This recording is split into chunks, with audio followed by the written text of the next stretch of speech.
लग्न झाल्यानंतर त्याच्या दुसऱ्या दिवशी आम्ही पुन्हा घरी जाण्यासाठी निघालो। त्यानंतर ट्रॅव्हल्स थांबली होती धाब्यावर। तिथे मग जेवण वगैरे केलं आम्ही। सकाळ सकाळी एरवाडा येथे एवढी ट्रॅफिक लागली ना, अर्धा तास गाडी ट्रॅफिक मध्येच फसलेली होती। त्यानंतर घरी आलो, फ्रेश वगैरे झालो। मम्मीनी सोबत नॉनव्हेज दिलं होतं, त्याचबरोबर मांडे पण दिले होते। मस्त असं जेवण करून मी कामाला लागले। भांड्याची रॅक वॉश करून घेतली आणि रॅक मधले सर्व भांडी पण घासून घेतली होती। आता ही भांडी रॅकवर लावण्याचा फारच कंटाळा आला होता। असं वाटते कोणीतरी येऊन लावून जावं।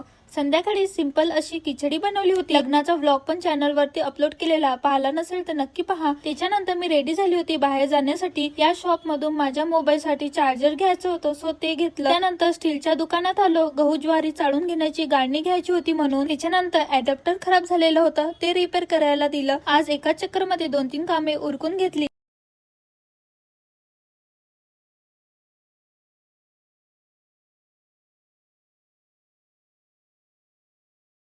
आज एका चक्कर मध्ये 2-3 कामे उरकून घेतली।